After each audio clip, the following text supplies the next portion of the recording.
I know I'm still over here. This is another video segment. I've already shown you, we've already talked about some of the framing that they've started on in the garage. Isn't this interesting how they do everything?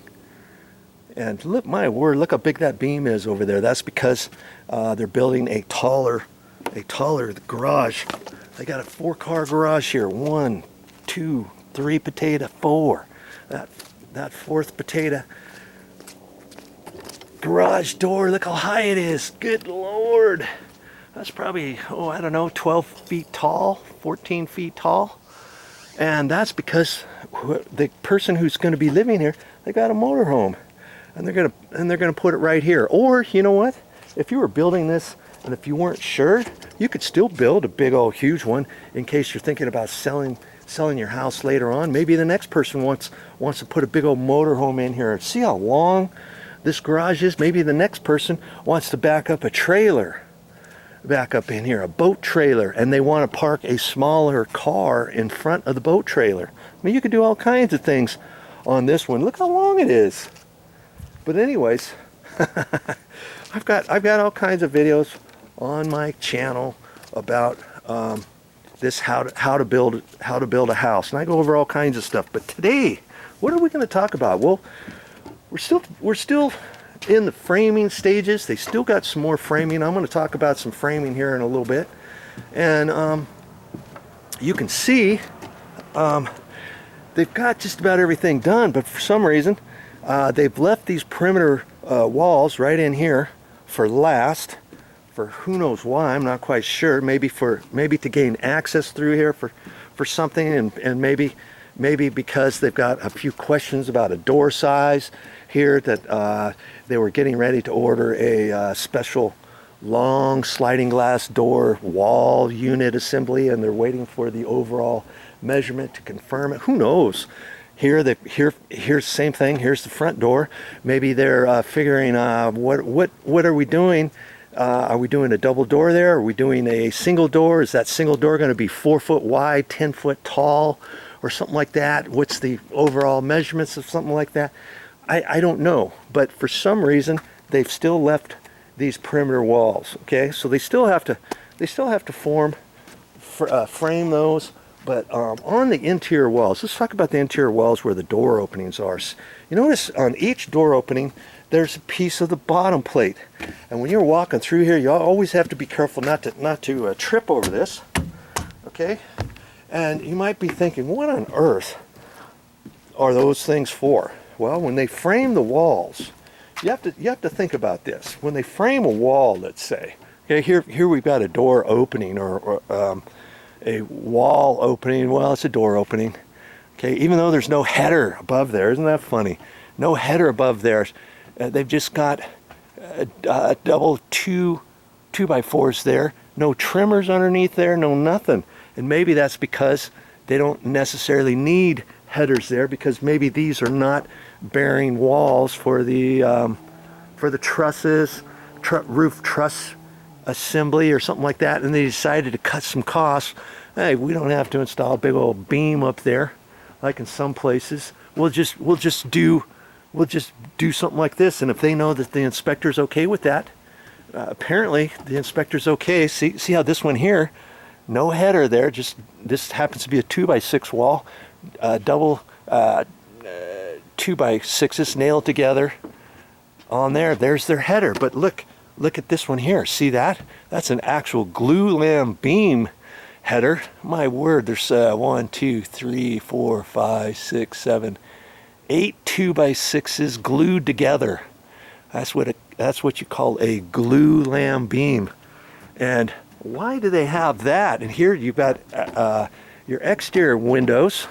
Here, this is a regular beam. See here? That's an actual 6x10 probably, and it's all wood. No glue lam beam there, but for some reason they're using a glue lam beam here. I can't tell you unless I were to look at the plans. But anyways, back to framing these walls. When they frame a wall on the ground, you have a bottom plate to it and you have a top plate, and they frame the wall from that bottom top plate. There's two there's two 2x4s up there. They don't, that top 2x4 gets installed after they build their wall. They lay it down on the floor, and then they lay the bottom plate down there all the way, the top plate, meaning the bottom top plate, and then after that they'll install an actual top plate. Here you see they haven't installed the top plate. Here their top plate on this side is a 2x6. They just ran it wild because this is a 45-degree angle, and it looks as though they thought, we'll just tie this together over here, and then we'll piecemeal this last piece in here. Okay, but most walls, let's get you a better wall. See, these happen to be door openings at 45-degree angles. We'll get a longer wall. Okay, let's talk about this wall here. They would have framed it from here over to there, so their bottom plate and their top plate are the same. They lay it down on the floor and they just let it go right through the door opening. It's easier to measure, it's easier to lift the wall up, it's easier to nail everything after that's all done. Once they get all the walls nailed and in place, obviously they don't nail that 2x6 there, they don't nail this 2x6, they don't nail that 2x4, because that's a door opening, right? They don't do that. After they get all the framing done, they'll cut these out. They just haven't cut them out yet. I mean, they could have cut them out now that they've had this all framed, but you know, they just haven't done it yet. They don't need that for inspection or anything. They can take that out whenever they want, after they make sure that the ends are nailed down and secured, that your opening doesn't need any more trimmers. If they forgot to install an extra trimmer or something like that, they'll wait on that. See this one here? These are trimmers. Now I don't know why, and this outside one is a king stud. It goes all the way up, and they've got 3 trimmers underneath here and 3 on that side. Most of the time for something like that you only need 1 trimmer, but for some reason this might be taking a heavy load on top of here is all I can think of. Maybe there'll be something above here with a big old huge beam. Maybe, who knows? Because see, they're not done framing yet. And so once they get all done framing and stuff, then they'll cut that out. They'll cut it out with a Sawzall or something, and then those will be scraps. They can use for blocks or something like that. But that keeps your walls nice and straight when you're framing them and stuff. And speaking of maybe there's going to be some weight on top of that wall, I'm thinking the same thing. Kind of pointed it out on another video earlier. But we've got a wall. This wall here, I'll walk around on the other side, but see, on this outside corner, look at that. They got a 6x6 post here at the end for some reason.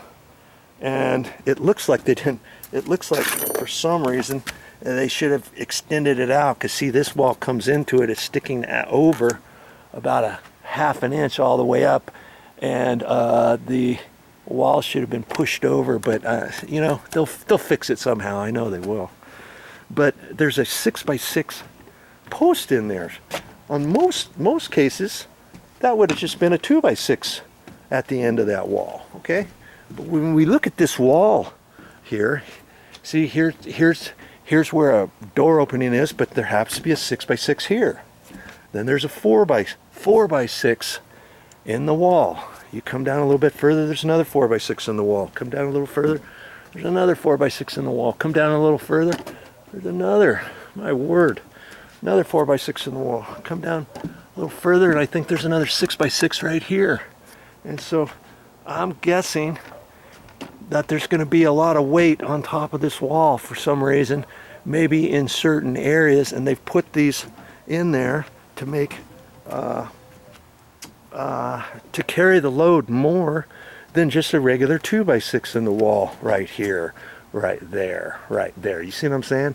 Because most interior walls, you don't have all that. You just got your 2x6s, you know, 16-inch on center, or 2x4s. This wall happens to be a 2x4 wall, and that every 16 inches to the center of each one, to the center of that, to the center of that would be 16 inches. So when they lay it out, they do it in such a way to where they make sure it's 16 inches.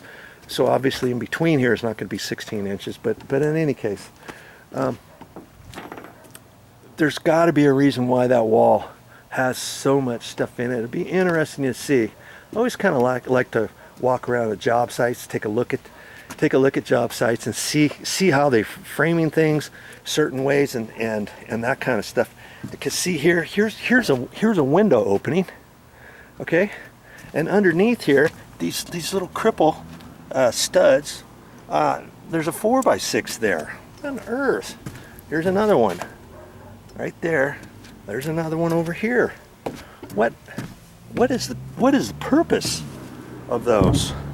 Why are those there? I have no idea why those are there, because that is not going to transfer the weight all the way up there. The beam is going to be transferring the weight from here up, right? And so I'm not quite sure what's going on right there. They've got a 4x6 there, 4x6 there, 6x6, 6x6, 2x6, 2x6, 2x6, 2x6, 6x6, 4x6. And it's just, for some reason, something heavy is going to be on top of that wall too, right? Okay? And so not all walls, what I'm getting at is not all walls are created equal. You know, you go around some houses and all the interior walls are 2x4s. 2x4 walls, see? Here's some more walls that are 2x4 walls. Here's another one. Most of these in here are 2x4. But then you come out to certain ones. Here, walk right through here into this other spot. This wall over here is a 2x6 wall. Why? Why is that a 2x6 wall? Well, they've got their reasons here. Here at this wall here, this is a 2x6 wall going across here. See? See down here? That wall over there is 2x6. Then you've got a that wall's 2x6. 2x6. Then you got a 2x4 wall, 2x4 wall, 2x4 wall. Here's a short, small little wall with a header going across there, 2x6 wall. Here's another 2x6 wall. And then off of that, there's a 2x4 wall, 2x4 wall. I don't know, so I'm just pointing it out. Not all walls are created equal, so if you're going to be framing out all of your walls, look on your plans. The plans will give you the story. It'll give you marks, it'll give you symbols, it'll tell you, if you look close enough and you know how to read a set of plans, you can look at all the icons, and you're going to have to highlight certain walls. Oh my word, I'm going to have to, you know, it makes a difference on ordering all your material, making sure you got enough 2x4s as opposed to 2x6s, as opposed to 2x4 top plates and bottom plates as opposed to 2x6 top plates and bottom plates, because those need to be longer than the 10-foot studs that you order, whatever. Okay, but you look at the plans, and it'll give you symbols and icons and all that throughout the framing, drawings, and the roof drawings and all that kind of stuff. You got to be careful and look at all that kind of stuff before you come out here just make an assumption. Oh yeah, they're all 2x4 walls, or all the perimeter walls are 2x6. So I'm going to make all the interior walls 2x6 walls. You know, it affects your door jamb sizes when you order your door jambs. You can't just say, they're all 2x4 walls, and so all my door jambs are going to fit 2x4 wall thickness as opposed to a 2x6 wall thickness. You know, this door opening is a 2x6, that door opening is a 2x6, but this door opening over here is a 2x4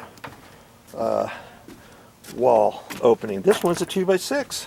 So this door jamb thickness width is going to be different than the jamb over here. And that's something. You know, it's quite the thing. And oh, look at that. Look at that. There's a nail shoved straight up. I'll just push that down and flop that over. Usually at the end of the day, see that how that nail's sticking up? At the end of the day, you want to make sure you don't have stuff like that in case somebody walks around here and puts a nail through their foot, or a kid or something like that. But anywho, okay, so you keep watching these videos and I'll keep going over more things. Obviously, next time I come out here, I'll talk about something else having to do with framing. Okay, next time I come out here, hopefully the rest of these perimeter walls are done, and then it's going to be about bracing up the perimeter walls, and I'll kind of go over that a little bit more. Right now they have some temporary braces and stuff. These are temporary, okay? This brace is a temporary brace.